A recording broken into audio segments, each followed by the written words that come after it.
All right. Hello, everyone. I'm Julie Fair. I'm the Director of Headwaters Conservation at American Rivers. American Rivers is a national organization, and we have a California regional office, which is split into a Central Valley program and a Headwaters program. So I manage the work in the Headwaters, which is primarily the Sierra Nevada. And today I'm going to talk to you about the Faith Valley Meadow Restoration, which is in the upper West Fort Carson, and also just generally a bit about meadow restoration and beaver. So we'll start with meadow restoration and why we work to restore meadows. You can think of meadows as the floodplains of the upper watershed. They have pretty similar characteristics.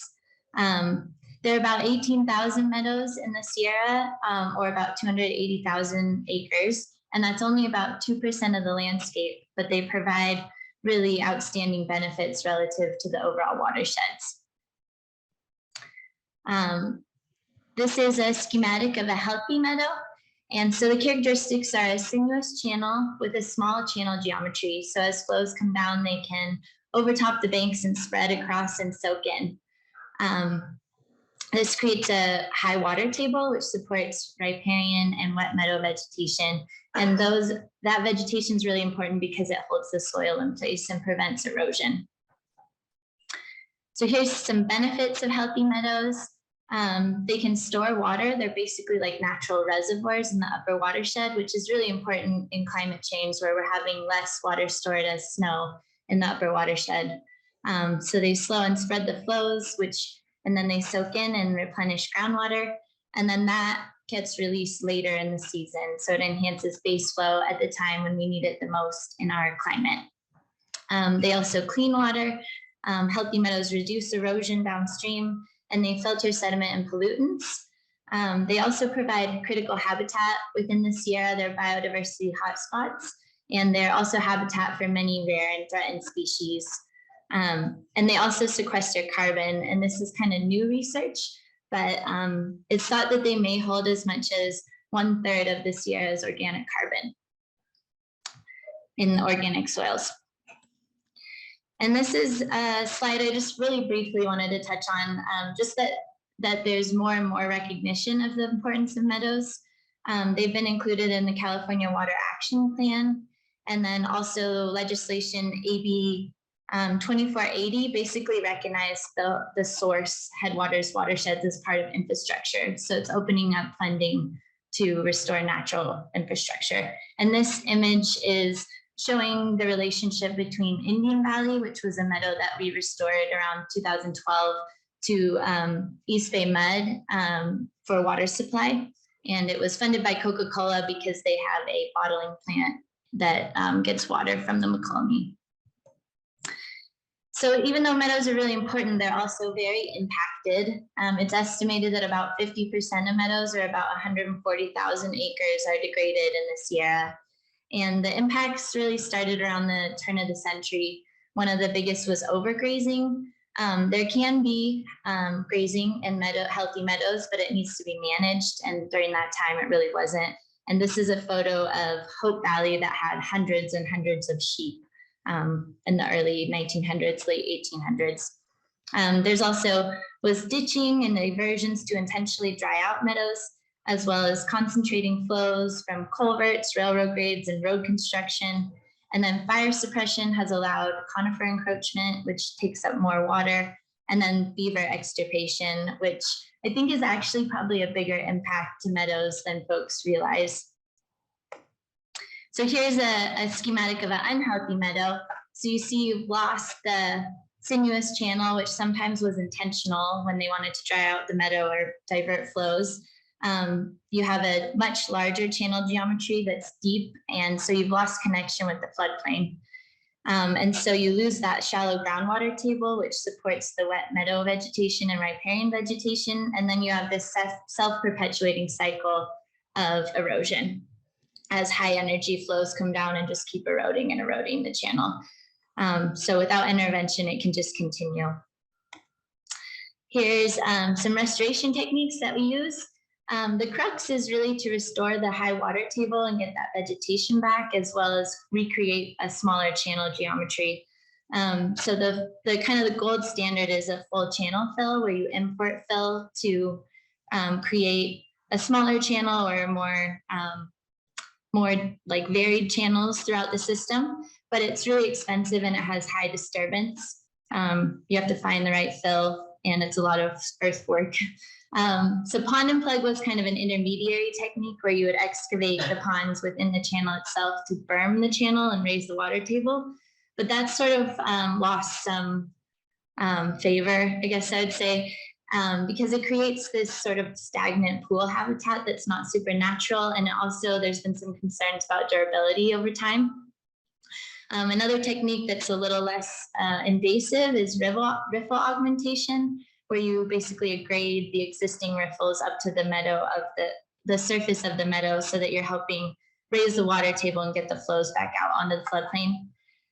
There's also bank stabilization, which is a less process-based approach, but it's good when you have a system that's already recovering and you just want to help it along, or if you have a really specific acute issue that you're trying to address. And this example is a bank stabilization that we did in Hope Valley, which was the predecessor project to the Alpine Watershed Group's project they talked about, which basically stabilized a meander bend so that it wouldn't cut through and create a big nick point in the system. And then finally, we have Beaver and Beaver Dam Analogs, which mimic beaver dams. And those raise the water table, and they also create features that capture sediment and grade the channel behind them. So here's just really quickly that example of Indian Valley that I mentioned in the Upper McCalmy. It's also in Alpine County, but outside of the Carson. Just an example where we actually quantified the benefits of meadow restoration. And we showed that restoration increased the summer base flows by 5 to 12 times, despite occurring in the historic drought. And also we raised the groundwater at 4 out of 5 sites. So for American Rivers, we work regionally. We work throughout the Sierra Nevada. We have on-the-ground projects with a lot of different land ownerships and situations. We work a lot with the Forest Service, but also private land and national parks. We also developed a method to be more strategic about the projects that we pursue, where we go out and assess all the meadows in a watershed with a rapid assessment method. And we've done that in 9 watersheds throughout the Sierra, and the Carson is one of those. And then we also lead a regional partnership called the Sierra Meadows Partnership that kind of coordinates monitoring and prioritization work and regulatory efficiencies throughout the Sierra. All right, narrowing in. So I work in the Carson watershed. As I mentioned, we worked on the Hope Valley project, which we started in about 2010. So we've been working in this area for quite a while. And that is located on the West Fort Carson, upstream of Pickett's Junction, and it's on the Humboldt-Toyabe and CDFW land. And then we also conducted that style of meadow restoration throughout the watershed that I mentioned. We called the Meadow Condition Scorecard Assessment. And so we assessed all publicly available meadows that were greater than 15 acres throughout the whole watershed. And as a result of that, we identified Faith Valley Meadow, which is just upstream of Hope Valley, about 4 miles, as a priority to pursue. And so we're now working on restoration at that site. So here's a map showing Faith Valley. It's in red. As I said, it's about 4 miles upstream of Hope Valley. Might be a little hard to see there. But it's a 120-acre meadow along the West Fort Carson River. And it was selected as a priority because the channel is incised about 2 to 3 feet throughout the lower meadow. And there's a photo there showing that channel incision, and you can see people for scale. And it also was a priority because it was recent breeding habitat for California endangered willow flycatcher, which is a meadow focal species. And it had breeding somewhat recently, and they see birds there occasionally, but it no longer has the saturated conditions that are required to support breeding. So here is the longitudinal profile that we developed with Waterways Consulting as part of the assessment of the meadow. And as I mentioned, you can see there's the upper reach on the right side, where you're seeing bank heights of about 2 to 3 feet, and then the lower reach with about 4 to 5 foot bank heights. And just to orient you, the yellow and green lines are bank height, and the bottom line is the thaw weg. So you can see that the top reach is looking pretty good, and then there's kind of a shift, and then we're seeing about 2 to 3 feet of incision in the lower meadow. And right about where that line is, there's a large tributary that's contributing quite a bit of sediment, and so that's actually really important for our project design.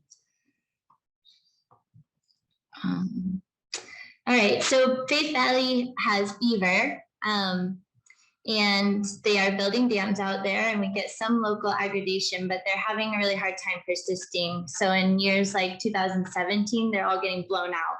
So we lose a lot of that aggregation. So there's an example there of an existing dam and then a blown out dam down at the bottom. And the map is showing monitoring we've been doing of beaver structures since 2017. It's a little bit dated, but it basically shows you that there's a lot of, they're building throughout the meadow, they're moving around because they're getting blown out and rebuilt. And that's the pattern we're seeing is through drought years, they'll persist when there's not a big high flow event, but then in a high flow year, they'll get blown out. And the example at the bottom where the beaver dam is blown out was actually a really large dam that was holding grade at the base of the meadow. And so when it blew out, we lost that grade control as well. So just to give a little context about beaver and meadows. So beavers would naturally build dams that impound water, and they hold the sediment as it's coming down. So they're reducing the downstream erosion, which is pretty cool in the Carson. And they retain that sediment, and over time it degrades and it brings that base elevation up. So in functioning beaver dams provide similar benefits to healthy meadows. But when you have an incised channel that's deep, even though when the beavers build their dams, there's a lot of energy concentrating on the dam, so it'll blow them out. Versus if they build a dam in a small channel geometry where the flows can spread out around the dams. So in Faith Valley, that's what we're seeing is the dams are having a hard time persisting because of the channel incision. But over time, even in an incised system, they will help the system recover. And so that's what this schematic is showing. It just will take a long time. And then I'll give a little context about beaver in the Sierra. They were nearly extirpated in the early 1900s due to the fur trade. In 1911, CDFW passed a law in California, that's the California Department of Fish and Wildlife, passed a law protecting beaver, recognizing that they were benefiting these landscapes. Then in 1930, they revised the law to allow killing of nuisance beaver because they were creating threats to property, which is a really big issue. There are big issues with beaver and human conflict, as probably everyone knows. And then in 1932 to 1950, they again recognized the benefits of beaver and led a translocation program where they transported about 1,200 beaver throughout the Sierra. And so that established the populations that we see today, including in the Carson, but not everywhere. So then just a little bit more context, beaver were believed to be non-native in much of the Sierra for much of the 1900s due to a 1940 report.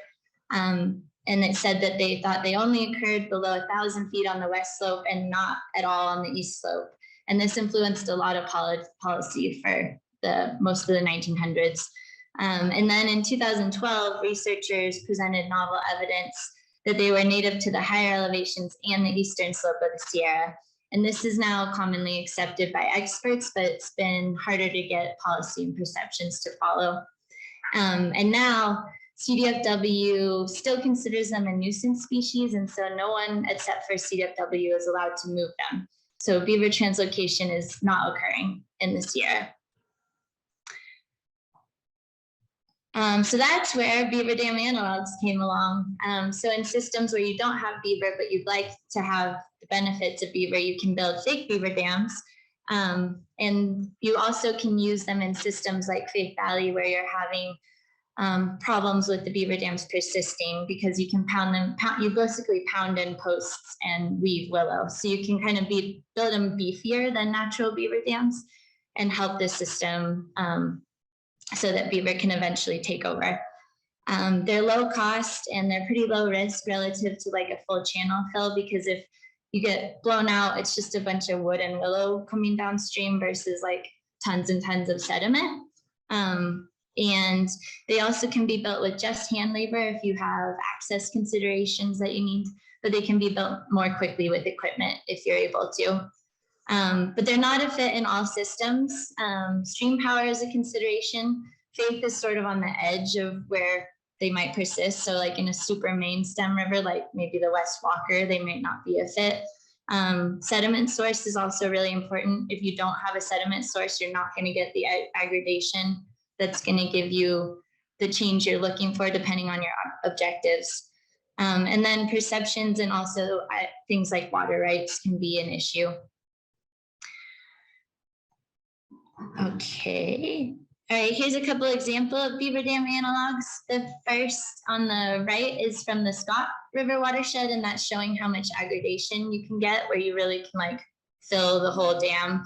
And then when that happens, you can build them taller and build them wider and keep working the system.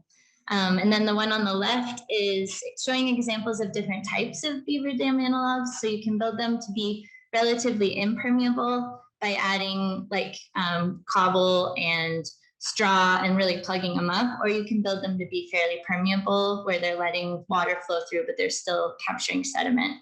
So that's an example of a more permeable called a post line with willow weave.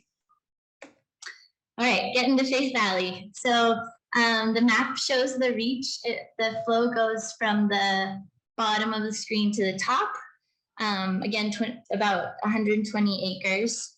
And the design goals were to reverse and halt the current channel incision. As I said, it can be a self-perpetuating issue when not intervened on. We also want to stabilize the reach scale base level, which is where we had that grade control at the base. That was a couple large beaver dams, but they got blown out. We also want to raise the local base level, so we're getting closer to that smaller channel geometry and reconnection with the floodplain. And then we want to improve riparian and wet meadow vegetation and reduce erosion. We're also aiming to improve habitat, so we want a more complex channel morphology, and then also increasing saturated conditions for willow flycatcher.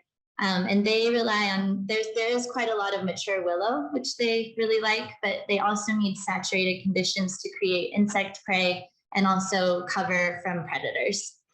And then right alongside the meadow, I don't have a pointer, but sort of on the right side, there is a dirt road, a forest road that has dispersed camping. It's very, very highly utilized, and it captures flow from a couple of drainages entering the meadow.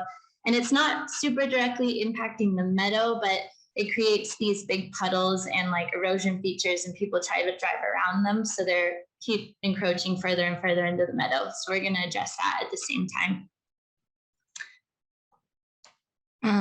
Okay, so diving in, our design approach is to minimize disturbance while accomplishing our design objectives. So we're doing a mixture of hand labor and equipment where it makes sense. We're also trying to work with the natural processes. So we have sedimentation coming in. If we didn't have that, we probably wouldn't be choosing BDAs. And we also have beaver on site. So our hope is that we can basically do enough work with the BDAs that we get the channel conditions to a state where the beaver can maintain the site over time. And the primary design components are beaver dam analogs, which will increase the bed elevation. And then we're going to install, and sorry, this is a schematic at the top that is showing a typical beaver dam analog where you pound in a bunch of posts and weave willow across it. And then we're going to stabilize the base level at the downstream end with a rocked grade control. And so that will be a bunch of rock with some logs built into it. So hopefully the beaver can build on them. And it's only going to raise the grade like a little more than a foot, and it's going to be real gradual, but it's basically going to anchor all the features upstream so that it reduces the pressure on those features. And then we'll be doing road repairs like rock grade rocked boards at the road, and also grading it so that it's not so deep. And here's an overview. So compared to the last map, this is tilted a little bit. So we're going flow from the left to the right. And so over on the far side with the little square, that's the grade control structure. And then all these docks along the channel are going to be the Beaver Dam Analogs. And there's different docks because we're going to do some different types of Beaver Dam Analogs and test them. So there's going to be ones that are a little bit more impermeable called starter dams. And then also the post line with wicker weave, which is the more permeable. And then be able to see how they both function and what we want to do. And then the black line along the edge is the road improvements. And then we're going to proceed in 2 phases. So the first phase was supposed to happen last year, but had to be canceled due to the Caldor fire because of access for our consultants and equipment. So that will be happening this year, and it will install the grade control and then a subset of pilot BDAs. So we're going to do about 9 BDAs and then monitor them for performance and also to see what their impact is on stream flow, because there are some downstream water rights considerations. And then if all of that goes well, the next season would be installing the rest of the BDAs and then also the road repairs. And that is my last slide, but I also just wanted to mention that the Alpine Watershed Group is a key partner. We're working on land of the Humboldt-Toyabe, and they are also a key partner. And we've also worked with the Friends of Hope Valley, Trout Unlimited, Institute for Bird Populations, and CDFW on the project. And just wanted to thank all of our partners. So that's it.